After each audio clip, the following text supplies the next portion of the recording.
সবাইকে আমার কবুতরের লফ থেকে জানাই অনেক অনেক ভালোবাসা। আমার একটা সিরাজি কবুতর অসুস্থ আছেন, আমি কিভাবে তাদেরকে সুস্থ করেছিলাম এটি আপনাদের সামনে তুলে ধরার চেষ্টা করছি অতি সংক্ষেপে। দেখেন এখানে সব কবুতরগুলো খাবার দিয়েছি, সবাই খাওয়া দাওয়া করছে। আমার যে সিরাজি কবুতরটা, এই যে আপনার সিরাজি কবুতরটা, এই যে এইটা আপনার এই কবুতরটা, এটা আগে দেখছিলেন কেমনে ড্যান্স দেয়, আমার ড্যান্স দিত। এখন সৃষ্টিকর্তা কৃপা করছে, এখন ড্যান্সটা কম, সে নিজের হাতে পানি খেয়েছে, খাওয়া দাওয়া করেছে। আমি কবুতরটাকে একটানা 3 দিন রোদে রেখেছিলাম এবং নিজের হাতে এই নিজের হাতে কবুতরটাকে এই যে আপনি দেখছেন এই যে মটর এবং পানি সিরিজ দিয়ে খাওয়াই দিয়েছিলাম পরিমাণ মতো। এই ধরনের কবুতর যদি আপনাদের অসুস্থ হয়, আপনারা কোনো ওষুধের দোকান থেকে গিয়ে ওষুধ খাওয়াবেন না। যারা ওষুধ খাওয়ান, যারা জানেন বুঝেন, তারা খাওয়াতে পারেন, কোনো সমস্যা নাই। আর যারা জানেন না, ওষুধ সম্বন্ধে আইডিয়া নাই, তারা কখনো ওষুধ কবুতরের উপরে প্রয়োগ করবেন না। কারণ তাদের মাপ যদি আপনি না জানেন, কবুতর নিশ্চিত মৃত্যুর কুলে ঢলে বলবে।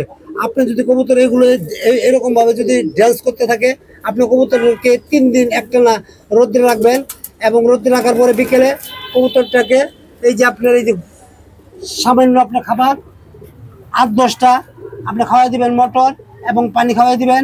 পানির সাথে আপনি মিশিয়ে দিতে পারেন কাঁচা হলুদ বেটে, এই রসটা যেটা হবে এটা খাওয়াই দিবেন 3 দিন। তারপরে দেখবেন কবুতর অটোমেটিক সুস্থ হয়ে যাবে। কবুতরটা সুস্থ, মোটামুটি সুস্থ, হাঁটাচলা করতে পারছে। 3 দিন আমি আজকেও তাকে খাওয়াই দেবো, এই পানিটা খাইয়ে দেবো এবং দেখি এখন হাঁটাচলা করতে পারতেছে। এখন খাওয়াই দেবো, এই যে খাওয়া ধরে খাওয়াই দেবো। দেখেন কবুতরটা সে বুঝতে পারতেছে বুবার জিনিস হলে কি হবে, সে বুঝতে পারতেছে আমি তাকে খাওয়ান দেবো। এই দেখেন কেমনে খাওয়াবেন আপনারা এই ধরনের অসুস্থ কবুতরকে। 15-20টা আপনি মটর মুখে দিয়ে দিবেন। আমার সময় কম দেখে 15-20টা মটর আপনি দিয়ে দিবেন। আপনি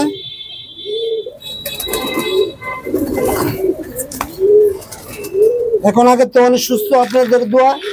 আপনাদের কবুতর অসুস্থ হলে এভাবে চিকিৎসা করবেন। যারা নতুন এবং যারা প্রাকৃতিক চিকিৎসা করেন তারা করবেন।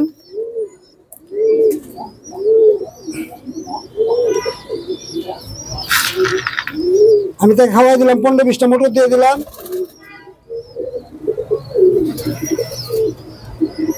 আমার এই যেমন সিরিজ নিজের পানি 20 মিলি কবুতরকে পানি খাওয়ালে যথেষ্ট, 20 মিলি বেশি খাওয়াবেন না। যেখানে দাগ করে রয়েছে সে জানে তাকে আমি চিকিৎসা করব এবং সে বুবা জিনিস হলে কি হইব সে বুঝতে পারতেছে। তাকে আমি খাবার দেবো, সে খাইতে পারে না, তো আগে তো অনেক সুস্থ হয়ে গেছে। মনে হয় সৃষ্টি করতে চাইলে কালকের দিনই সে ভালো হয়ে যাবে, নিজের হাতে সে খাবে। 20 মিলি কম দেবেন না, 20 মিলি পানি খাওয়াই দেবেন। আপনারা কবুতর এভাবে চিকিৎসা করতে পারেন, কোনো সমস্যা হবে না। যারা নতুন এভাবে করবেন, কবুতর কোনো অসুস্থ হবে না, আগের মতো সুস্থ হয়ে যাবে। সবাই আমার কবুতরের জন্য একটু দোয়া করবেন। সে পর্যন্ত আপনারা সবাই অনেক ভালো থাকবেন।